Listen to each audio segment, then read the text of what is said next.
goes with the Patapsco, lies a singing and swinging his town, I know. So have another beer, sit down, I'll tell you more. Folks work real hard, but they're doing it right, 'cause when the sun goes down, they're gonna party all night. I'm talking about Baltimore. Yeah, Baltimore. It's time for Be More Good News, and tonight we're going to talk about how we raise up our youth and programs in the city that you may never have heard of, because on Be More Good News, you'll hear news you haven't heard before. So, Word, talk to us about the youth. You have had a passion for working with the youth since we've met you, and you've been doing new programs. So, what's your latest?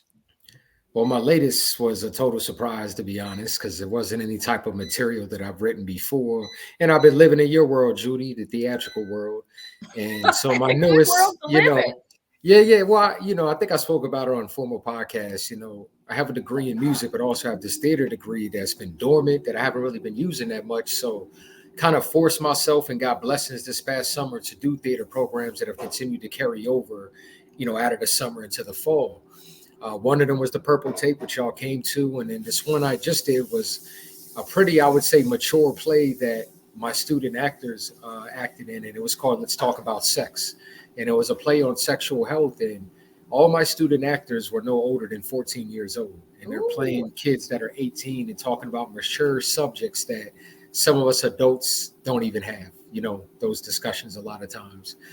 The other beautiful thing is my girlfriend Kelly took part in it as well. And it's just another time where she has showed up for me, willing to just be flexible any way she can help and support me. She did. She played a role in it. She played a doctor in it for me. But most of all, just proud of the kids, because they only had, I would say, not even a full 5 weeks to understand their characters, learn the lines, and execute the play. And I'm talking about the subject matter had everything to do with early pregnancy, to STDs, to not having your parents' support, to a boyfriend not being honest with you about why he wants to have sex with you. Just all the things that, honestly, as us, we've had a lot of life experiences that we've went through. But I think the biggest thing was just having kids acting and talking about subject matters that they haven't even experienced yet, being 14 years old. Now, I don't know this, but most of them, probably maybe all of them, haven't even had sex yet. And here you are taking part in a play with heavy sexual content, in it. So I was just so proud of them for being up for the challenge. So proud of them for just handling the material the way they did. And not just that, just stepping up to the plate when you barely have only 5 weeks. And we're talking about young kids. So just proud, for them to go out there in front of an audience of not just adults, but their peers as well. Absolutely. That takes a ton of courage, especially with the subject matter, and they got nothing but love and praise that they deserve. So I'm hoping to continue to work with them. Something I've been talking with my kids about is building a theater troupe where we can not just have a couple of our youth actors, but have some youth on the side of the audio, on the side of lighting, on the side of staging, to where eventually just having a group of kids that when we do our plays, that it's just the youth operating the plays from acting on stage to behind the scenes. And I'm just kind of there as a support system to just, be there to help guide them. But eventually they'll be running the show on their own. And so also what I'm hoping to take place is the Purple Tape we did. I'm in talks with Reginald Lewis Museum to run that 3 times at the museum, 1 time in November and 2 times in December. And again, just trying to give my student actors an opportunity to play in different venues, but also earn money. They got paid for this last play. The play they did prior to that, they didn't have an opportunity to earn money. This time they did. And so they're seeing if you put the work in, you give the time, you show up for yourself, there's a monetary gain in it as well. You know what I mean? And I want to show them that when they're young, know your worth, know your value. So when you get older and someone might try to shortchange you, you're not going to have it. You're going to be like, man, one of my mentors named Wordsmith was paying me when I was 14. You think I'm going to come do this for $50? Mm-hmm. You know what I mean? So I want them to have that business sense. Know your worth. Don't let anybody take advantage of you. You know what I mean? And it's important to me to show that business aspect, besides doing a play and teaching them, acting. It's like, hey, there's a business side to this as well. I'm sorry, you was going to say something, Judy. I'm just sitting here in amazement that you have managed to teach all of these lessons and really step out on the edge with a fairly dicey subject matter for 14-year-olds. I'm trying to absorb all this word. Yeah. So that is quite a director's job. That is quite a job. So thank you. Well, the subject matter I would say too was just I had to make sure I had a scene at a church. I had to make sure I had a scene at a clinic. I had to make sure I had a scene at a hair salon. So it was taking these elements, because a lot of the organizations that were in there represented those three things I just mentioned. So I had to tie this whole play together, make it make sense while incorporating these different scenes in the play.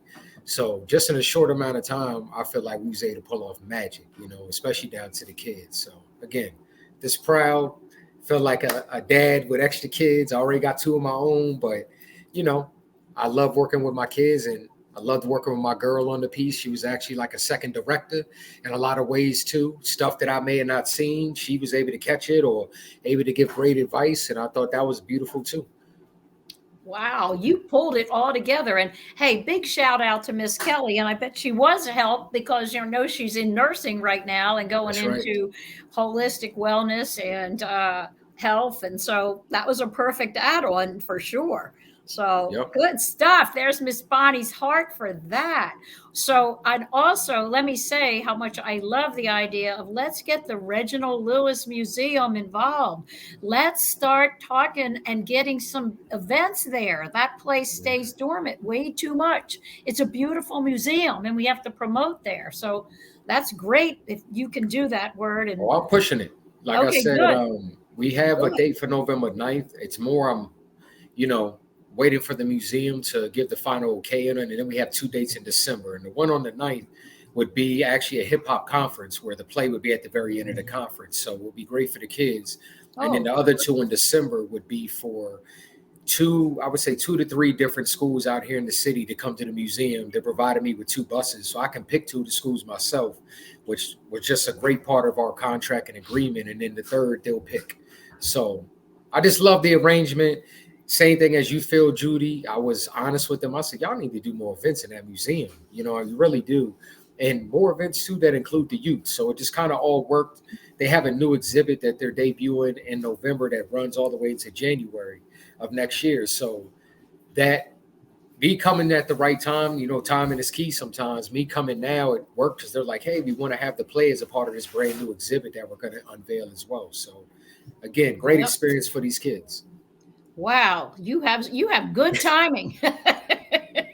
Blessings, It's working for you. It is working. I love that. I can't wait to hear more. So that's a beautiful combination, Word. Oh boy, good stuff. See, when you say you're going to do something, it happens. So you've been saying you were bringing in the youth, and you've been bringing them in steady. So look, I'm about that action. You know that.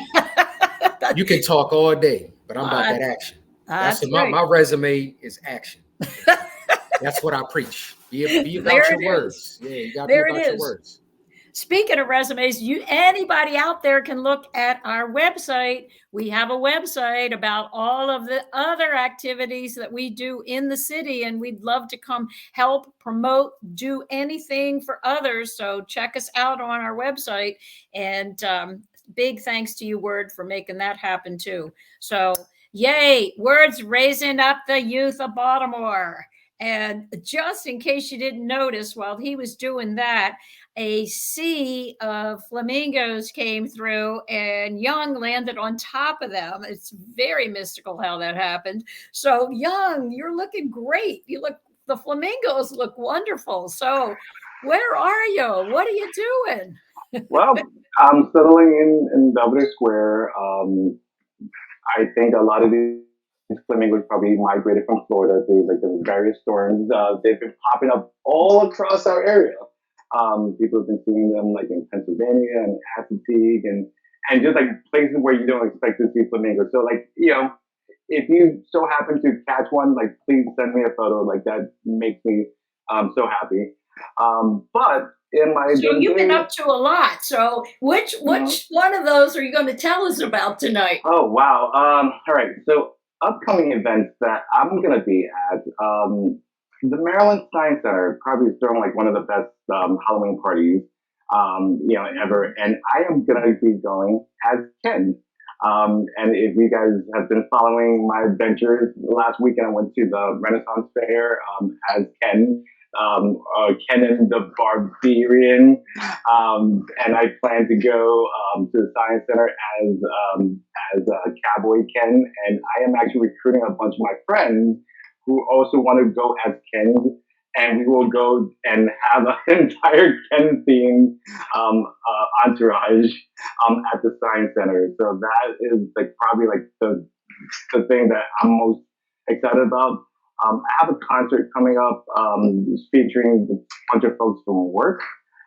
Where at Space Telescope, we have a lot of talented musicians, aside from people who are doing the science engineering, the flying the spacecraft, all the aspects of the mission. We also have amazing musicians a part of that group too. So having a concert at the Waverly Brewing Company called Space Jam, and that will be November 10th. And it's going to be, the theme was BYOB, bring your own band. And then we also have a collaboration for those various musicians doing like covers and what have you. So it's a good way to interface with people that, that haven't really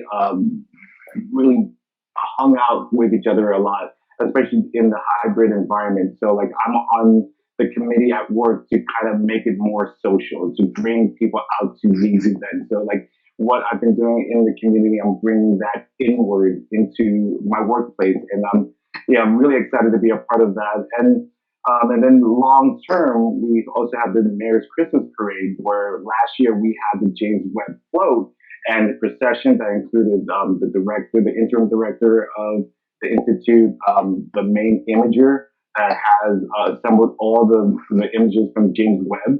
He, was in that procession, and it was a great time. So I wanted to continue that energy with all the ways that we're getting together and making this more of a Baltimore experience. Yay. Well, you know what? We all can be More Good News ambassadors, can all be in the mayor's parade. So we have a spot. So if you want to ride, if you want to walk, if you want to do spoken word, whatever you want to do. Okay. So just saying. So we'll be talking more about that. So, okay. Tell us one more thing. Bonnie and I were sure you were going to talk about the Rocky Horror Show. Yeah, Rocky Horror. So if you guys don't know, I also volunteered to usher at the Hippodrome, and that's something that my partner and I have been able to kind of make into our own date night. And we ushered at the Rocky Horror Picture Show on Saturday, and it was an amazing event. Having a theater of over like 1,800 folks, most of them dressed up and kind of doing shout outs and call outs for the show and participating in such a way. Like it was such an electric atmosphere that I think if you have not done this, and we still have time before Halloween, and I'm sure there will be other venues that will be hosting Rocky Horror, like go find one. And this performance was an aggregate of performers from the DC, Virginia area, from Delaware. Like this is all these different Rocky Horror troops came out and converged on this event, and I'm telling you, like it was an energy unmatched with any Rocky Horror experience I've ever been to. So try to find one this year, and if not this year, the next year, the Hippodrome is where you want to be for Rocky Horror. I believe you. Looked wonderful. Wow. Well, thank you so much for that. So, Desmond, I know you're always out and about taking pictures of families and youth, and you have some of them in your family that you run around too. So, tell us about what you've been finding. Right on. So thanks, Judy. So I was going to mention a slew of different places to go that have events that are perfect for kids, for families, and for honestly the curious and folks who The just want to get curious. involved in things, right? So our public museums in the city are wonderful places for families. Hell, my kids more or less grew up in various museums here and in DC and all over the place, right? The Walters Art Museum has drop-in art projects and kind of make and take things every weekend from like 11 o'clock to 1 o'clock. There's also a thing they call the Teen Lab on Thursday evenings, right? They're open later hours on Thursdays, where they engage kids from like um, 13 to 17, between 4 and 6, in different kind of deeper explorations of art, right? Different kind of sometimes even social issues that they'll kind of talk through and things too, right? And get kids talking, right? In a space that they maybe aren't used to having these kind of discussions, or being able to get hands on with art and in a museum space that sometimes kind of feels rarefied, or you can't really engage with the stuff, right? This is a way to kind of bring that engagement and get it into people's minds and cultures early, so as they grow up they can kind of bring that forward, right, and kind of build new experiences that way. Well, you uh, heard what Word just did, so exactly, he's got exactly. 14-year-olds out there talking about it. Yeah, as well he should, right? And that's Yes. that's kind of what this is about, right? Is building that next generation and making this place better for all of us, right? To include our youth, right? Because yeah, with the that old cliche and that old song, "The children are our future," they Mhm. literally are, right? Really Because without them, like, what do we got? Um, well said. another another great museum to check out. One of my favorites. Well, actually, Walters. All these are one of my favorites, so I shouldn't. It's hard for me to choose my favorite baby. So, the AVAM, the American Visionary Art Museum, Mhm. always has a variety of events for kids and families. Like, one thing that I'm a big fan of, and my kids super art. All the kids that I bring into the AVAM are the movable art, the kind of kinetic sculptures, right, that they have in the Rouse building there, right. Press a button and watch these motorized sculptures do their things, right. Mhm. They've been there for years. I remember going there when I was in my 20s, and I still am beyond fascinated by them. Like, so anytime I'm at the AVAM, I have to make a pilgrimage there. Have to, right? There's New not exhibit it's not an right now option. too. Yes, indeed. Like, that just opened up too, which is exciting as all get out. There's also a bunch of like art making and crafting events that happen there regularly. They're having one very soon on making a spooky house, right? And that's part of the Free Fall Baltimore timeframe that's Mm. happening right now. So free, it's after hours at the museum, but I believe the museum is free that day as well. Uh, the one of my son's particular favorite thing to do there was or is there are sock monkey making events, right? Where you bring your own socks, right? Takes other socks that other people have donated, right? They provide all the sewing kits. You got to sit around in big old tables, just having a good old time, right? People giving you help. uh, every time I'd go to the sock monkey making event, it would be a strong and stern reminder that though my home ec teachers that I had in high school and middle school were fantastic, I have forgotten everything I've learned about how to sew. So I get in there, yeah, I know how to sew. I'm like, oh no, I super don't. Right, so I end up like with needles in my fingers more so than anything else. But still tons of fun. The BMA, Baltimore Museum of Art, their community days that they have every so often, right, are great things for kids, families, and others too. Free food, performances. They make the non-free parts of the museum, right, their special exhibits, free for that day to go and check out, right, and explore out. They have like free tours going on, different conversations happening back and forth. They're about to open, I think, in December. They're doing a grand opening for their Joseph Education Center that they've been building on that first floor for a goodly while now, right? And that's made for kids to build to do different projects and to get education and art and culture all throughout there too, which is fantastic. There's a couple of interactive art exhibits at the BMA too, like this gigantic like wall of blue beads that's kind of simulating like a Yeah. waterfall, right, in the contemporary part of the museum. And that I know I super enjoy it. My kids have always enjoyed it, right? My kids are 19 and 16. They still love walking through that thing. When they were younger, it would be like I could just leave them there and know they would not move for hours, just going back and forth inside of there. So it's good stuff. Some things too for the more outdoorsy set. Leakin Park has their family fun days, right? That's not far from my house, and we would go there on the reg. So that's I believe it's every second Sunday. Yep, every second Sunday of the month from spring until November. The Chesapeake and Allegheny Steam Preservation Society, bunch of train nerds, run these huge freaking real live steamer, like actual steam trains and some actual diesel trains, right? They're scale model, right? So they're not like, 1-to-1, but they're big enough where kids and adults can ride on them, right? On the big, long railroad tracks that they have set in the park. There's music that goes on there. There's kind of tours around the trails, and there's different art things happening on the trails. It's just a great time, right? And when the Carrie Murray Nature Center, which is nearby there / in the park, is open, they sometimes have like different birds you can check out and stuff. It's just super engaging and fabulous. I also wanted to highlight volunteer work, right? So the Maryland Food Bank accepts folks of all ages to volunteer to help give back and help engage with the community by, actually sorting food and sorting cans and things like that, right?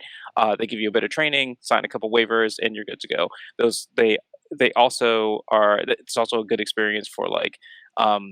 I don't know, like office morale building events, things like that, right? Yeah, that is good. Yeah, one of my old bosses gathered a bunch of us together to do that once, and I was like, "This is such a good idea," and it became a kind of regular part of our office, which is fantastic. Some other things that are a little bit off the beaten track, as it were, is if you don't know what to do with your favorite rail fan, honestly, just hop on a light rail train and just ride that bad boy back and forth, right? It's you don't know what to do with your kids on a Saturday. Put them on the light rail and let them ride up and down for a while. It's like, I'll see y'all eventually. Look out the window, kids. That's right. It's right. Check me out in Hunt Valley by, what is it? You can get a different view of the city as you're, running along the light rail track. You get to meet interesting people at times too. Ended up meeting this lady there when I was on the light rail 3 weeks ago or so. It turns out we had like a weird kind of unique connection that we just kind of vibed on and stuff too. Was super, super cool. And also another opportunity for kids, adults, and others in their arts.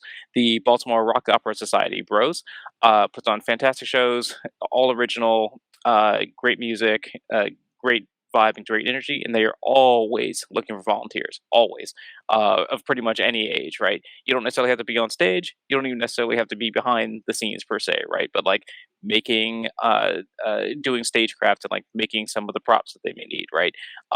Working to kind of gather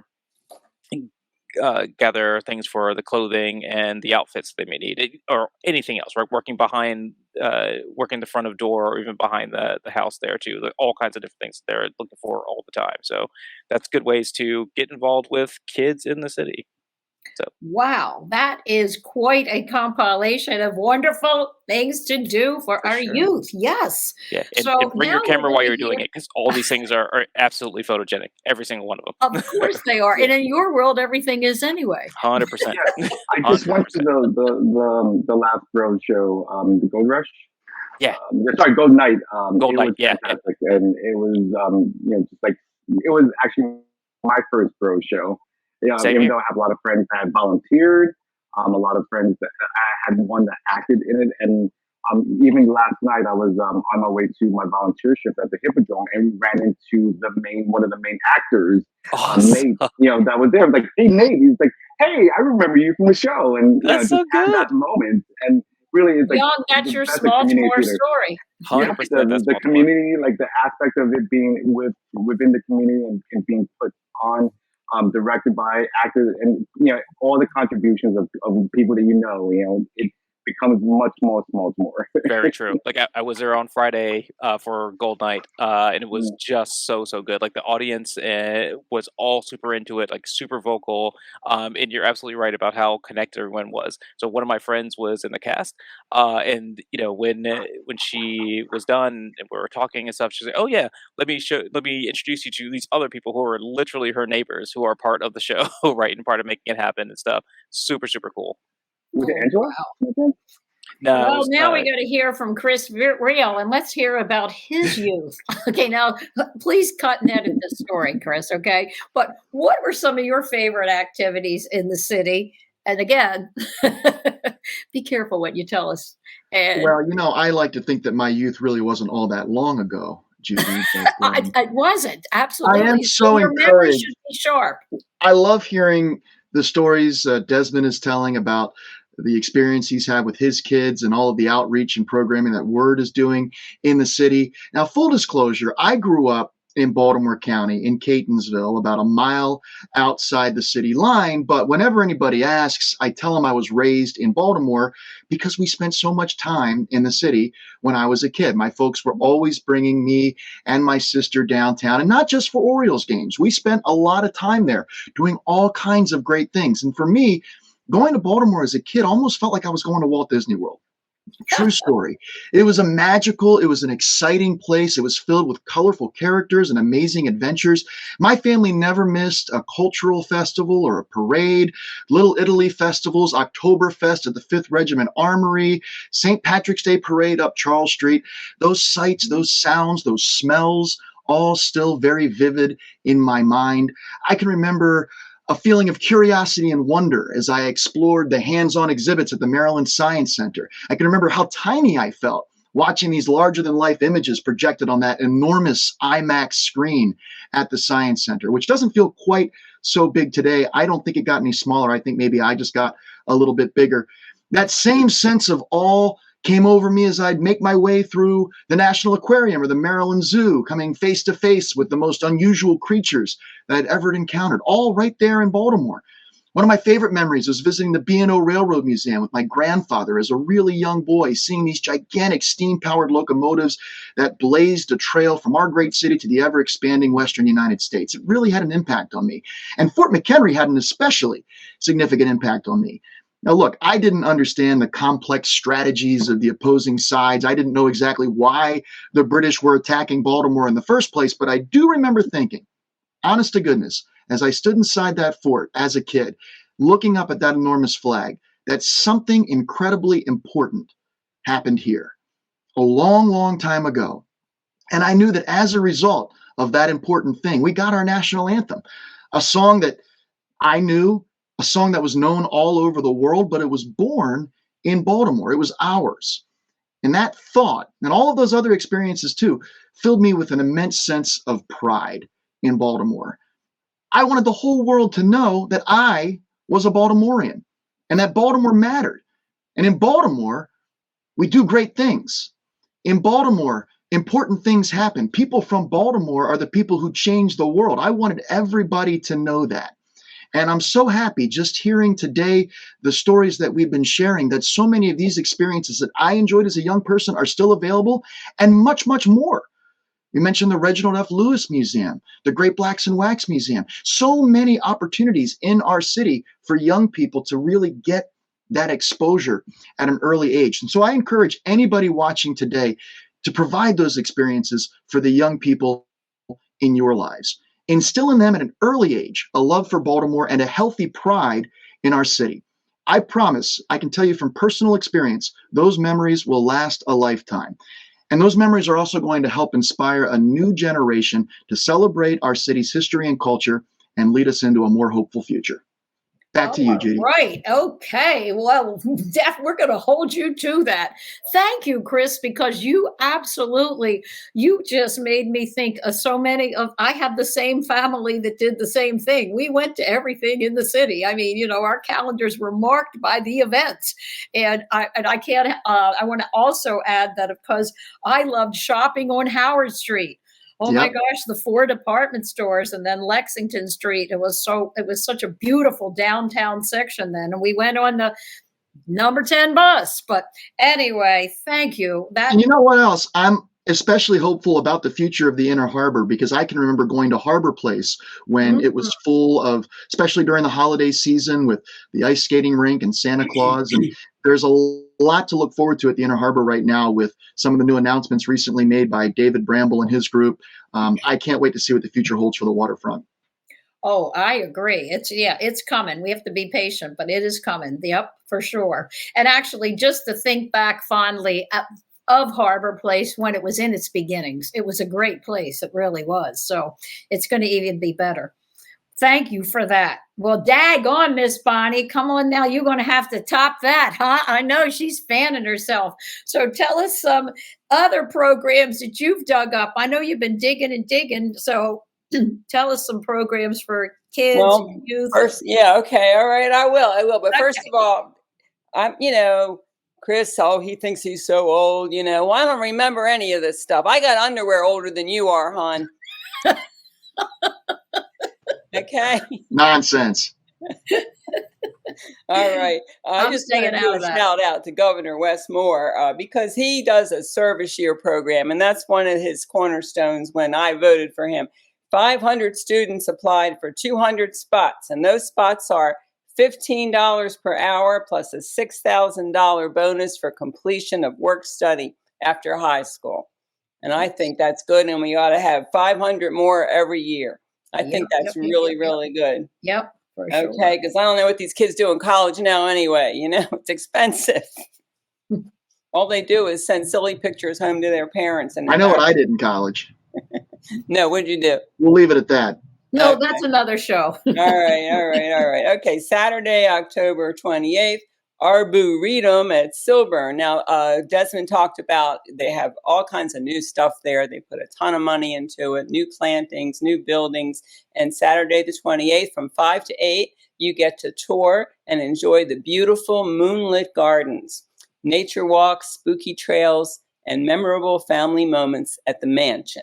It's $5 in advance and $10 at the door if they have a door. I don't know if they have a door. Okay. Sunday, October 29th, Creative Alliance has fairies, false lovers, foes, it's a Celtic or Celtic? Hallows Eve. Celtic. Okay. Songs of ghosts, monsters, fae, witches, and murder most foul. That's for the older kids, I guess. Okay. And next month, kids create your own mini climate poncho. Now, a very special artist named Jose Corona, he's talking about climate change, and he's going to teach kids how to make a cape or a poncho, demonstrating that as an art piece. He is a Pratt Artist in Residence. He is a Baker Artist recipient, and it's fascinating. He does installations, performance art, sculpture, and he's a part of the LGBTQ Latinx of Mexican descent. So there's a lot of culture to be had and a lot of ideas in this person's head. They are very, very artistic and very creative, and they're inviting little kids to come and learn all about everything that they do. Now, on Friday, November 10th, Baltimore City Veterans Parade. Yay, a parade. Okay, that's in Mount Vernon, Washington Monument, and it's led by Adjutant General Janine Burkhead. She's the only African-American woman in the U.S. to lead a state military. So that's a shout out to her. And then on Saturday, the 11th of November, kids, you can take your parents to a beer fest, okay? Because they're going to have kid stuff there too, all right? They're going to have 40 beers at Patterson Park, and it's on Eventbrite. And then Creative Alliance on Saturdays, if you're really good, you can go to Kerplunk. And they have every Saturday from 12 to 3, you go there with your kids, and they're going to have coffee table books made by the kids to give as presents during the holidays. And they put in all their little poems and drawings and things that everyone will enjoy looking at and make their own little coffee table book. And then they'll have a Day of the Dead celebration next weekend, and then a gratitude bowls around Thanksgiving also to be made to give away as presents. Now, this is my favorite. Tuesday at the Science Center, the Great Pumpkin Smash. You bring all your lovingly, scaringly carved jack-o'-lanterns up to the roof of our beloved, locally loved museum, and you throw them down a chute and see what happens. Okay, I shortened this one because everybody else had so many wonderful things. I couldn't top any of them except the pumpkin smashing. How's that? See you around the neighborhood, Hans. Oh, thank you, Miss Bonnie. Well, remember that there's no better exercise for the heart than reaching down and lifting people up. So until next time, be more kind, be more love, be more good news. Thanks to Miss Bonnie, Desmond, Young, Wordsmith, and Chris Reel for a fabulous evening. Reach out and help someone.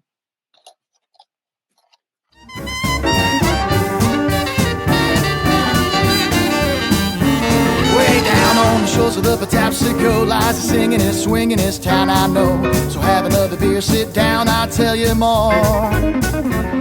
Folks work real hard, but they're doing it right, 'cause when the sun goes down, they're gonna party all night. I'm talking